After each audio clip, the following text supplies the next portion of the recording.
Hello dear students, welcome to my channel VK Munnalal. आज मैं आपको translation from Hindi to English part third में हिंदी से अंग्रेजी अनुवाद में देयर के प्रयोग को डिस्कस करने वाला हूं। डियर स्टूडेंट्स, यदि अभी तक आप मेरे चैनल पर नए हों तो चैनल को सब्सक्राइब अवश्य कर लें, जिससे आप मेरे आने वाले हर वीडियो का नोटिफिकेशन प्राप्त कर सकते हैं। तो आइए शुरू करते हैं। देयर का प्रयोग। देयर का प्रयोग हिंदी से अंग्रेजी अनुवाद में अपना अलग महत्व रखता है, इसलिए इसको बहुत ध्यानपूर्वक आपको समझना है। अब हम ये देखेंगे कि देयर का प्रयोग कहाँ और कब और किस प्रकार से करते हैं, तो हमें कुछ रूल्स को समझना होगा। पहला नियम है, जब किसी वाक्य में किसी वस्तु या व्यक्ति का किसी स्थान पर होने या न होने का भाव व्यक्त हो तो ऐसे वाक्य को देयर से आरंभ करते हैं।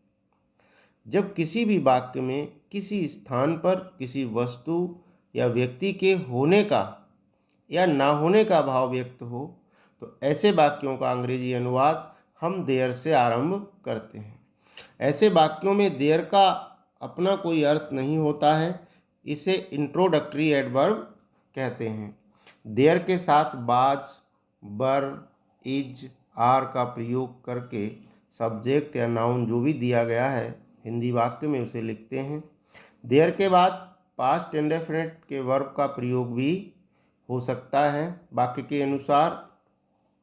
अब हम देखेंगे अफर्मेटिव सेंटेंसेस, सकारात्मक वाक्य। सूत्र के रूप में देयर के प्रयोग को अगर हम देखें तो सबसे पहले देयर लिखेंगे, फिर वर्ब टू बी में इज, आर, बाज, वर को लिखेंगे। इसके बाद सब्जेक्ट या नाउन जो भी है उसे लिखेंगे, फिर कंप्लीमेंट लिखेंगे, फुल स्टॉप लगाएंगे। उदाहरण से हम और समझते हैं इसको। जंगल में एक शेर था। There was a lion in the forest. आकाश में चंद्रमा है। There is moon in the sky. बाग में बहुत सी चिड़ियाँ हैं। There are many birds in the garden. There are many birds in the garden. बाग में बहुत सी चिड़ियाँ हैं। हमारी कक्षा में 50 छात्र हैं। There are 50 students in our class. गिलास में दूध था। There was milk in the glass. इस शहर में एक अध्यापक रहते थे। There lived a teacher in this city.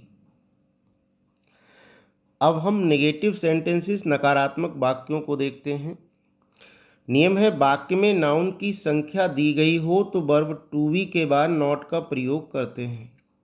यदि वाक्य में नाउन की संख्या 4, 5, 10, 15, 20, 25 कोई भी संख्या दी गई है तो हमें इज, आर, बाज, बर के बाद नॉट का प्रयोग करना है। दूसरा नियम है, नाउन की संख्या नहीं दी गई है तो वर्ब टू बी के बाद नो का प्रयोग करते हैं। उदाहरण से हम इसे समझते हैं। इस कमरे में 3 पंखे नहीं हैं। इस कमरे में 3 पंखे नहीं, अब इसमें संख्या दी गई है तो हम यहाँ नॉट का प्रयोग करेंगे। There are not 3 fans in this room. Bus में 30 यात्री नहीं थे। There were not 30 passengers in the bus. चंद्रमा पर जीवन नहीं है। अब इस वाक्य में संख्या नहीं दी गई है तो नो का यूज करेंगे। There is no life on the moon. पेड़ पर पक्षी नहीं थे। There were no birds in the tree. कक्षा में कोई छात्र नहीं है। There is no student in the class. प्याले में दूध नहीं है। There is no milk in the cup. अब हम इंटरोगेटिव सेंटेंसेस, प्रश्नवाचक वाक्यों को देखेंगे। प्रश्नवाचक वाक्यों का अनुवाद किस प्रकार से होता है। नियम है, प्रश्नवाचक वाक्य जो क्या से आरंभ हो, अर्थात जिन वाक्यों में सबसे पहले क्या लिखा हो, उनका अंग्रेजी अनुवाद करने के लिए वर्ब टू बी को सबसे पहले लिखा जाता है। सूत्र के रूप में अगर हम देखें तो सबसे पहले वर्ब टू बी लिखेंगे, फिर देयर लिखेंगे, फिर नाउन या कंप्लीमेंट है जो भी है उसको लिखेंगे, फिर क्वेश्चन मार्क लगाएंगे। एग्जाम्पल से हम इसको और समझते हैं। पहला एग्जाम्पल है, क्या कक्षा में 20 लड़के थे। अगर कोई वाक्य क्या से आरंभ है हिंदी का तो उसमें हमें वर्ब टू बी को पहले लिख देना है। जो भी हमारा नाउन है बहुवचन में है तो और टेंस के अनुसार उसको लिखना है। क्या कक्षा में 20 लड़के थे। Were there 20 boys in the class. अब यहाँ पर जो नाउन दिया गया है वो बहुवचन में है, 20 बॉयज तो हमें, और थे लिखा है तो वर लिखना है। Were there 20 boys in the class. क्या जंगल में जानवर थे? Were there animals in the forest. क्या छत पर बंदर है? एक वचन में है। Is there a monkey on the roof. अब हम देखेंगे हिंदी वाक्य के बीच में प्रश्नवाचक शब्द क्यों, कब, कैसे आदि आने पर उस प्रश्नवाचक शब्द को सबसे पहले प्रयोग किया जाता है, अर्थात उसकी अंग्रेजी सबसे पहले लिखेंगे अगर किसी वाक्य के बीच में प्रश्नवाचक शब्द आया है तो उसी क्वेश्चन वर्ड को सबसे पहले लिखेंगे। सूत्र के रूप में हम समझेंगे, क्वेश्चन वर्ड लिखेंगे, वर्ब टू बी लिखेंगे, देयर लिखेंगे, नाउन कॉम्प्लीमेंट लिख करके क्वेश्चन मार्क लगा देंगे। उदाहरण से समझते हैं। मेज पर 1 दर्जन केले क्यों हैं? मेज पर 1 दर्जन केले क्यों हैं? Why are there a dozen bananas on the table. कक्षा में 100 छात्र क्यों हैं? तो why are there 100 students in the class. अगर हिंदी वाक्यों के बीच में कोई भी प्रश्नवाचक शब्द आया, जैसे इसमें क्यों आया है, तो क्यों की अंग्रेजी सबसे पहले हमने लिख दी why are there a dozen bananas on the table.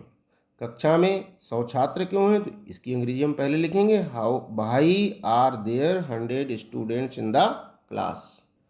अब हम इंटरोगेटिव नेगेटिव सेंटेंसेस को समझेंगे। प्रश्नवाचक वाक्य नेगेटिव होने पर, प्रश्नवाचक वाक्य अगर नकारात्मक है तब हमें क्या करना है? देयर के बाद नॉट या नो का प्रयोग हम करते हैं। इस जंगल में जानवर क्यों नहीं हैं? Why is there no animal in this forest. कार्यालय में क्लर्क क्यों नहीं था? Why was there no clerk in the office. अब हम ये देखेंगे कि हाउ मैनी और हाउ मच का प्रयोग भी यहाँ पर एक नज़र हम उस पर डाल लेते हैं। देयर के साथ किस प्रकार से इसका प्रयोग होगा? How many and how much दोनों का अर्थ है कितना, कितनी, कितने, किंतु हाउ मैनी से संख्या, नंबर, और हाउ मच से मात्रा, क्वांटिटी का भाव प्रकट होता है। हाउ मैनी से संख्या और हाउ मच से मात्रा का बोध होता है। तो हम उदाहरण से इसे समझते हैं। इस विद्यालय में कितने कमरे हैं? चूँकि हम इसको गिन सकेंगे तो हाउ मैनी का यूज करेंगे। How many rooms are there in this school. गिलास में कितना दूध है? How much milk is there in the glass. इस शहर में कितने मॉल हैं? How many malls are there in this city. आसमान में कितनी चिड़ियाँ थीं? How many birds were there in the sky. आशा है स्टूडेंट ये वीडियो आपको पसंद आया होगा। पसंद आया हो तो इसे लाइक कीजिए, शेयर कीजिए। वीडियो के अंत में डिस्क्रिप्शन बॉक्स में मैं अन्य हिंदी से अंग्रेजी अनुवाद की वीडियोस की लिंक दे दूंगा। वहां जाकर आप उनको देख सकते हैं, पढ़ सकते हैं और अपने ट्रांसलेशन की अच्छे से तैयारी कर सकते हैं। Thanks for watching.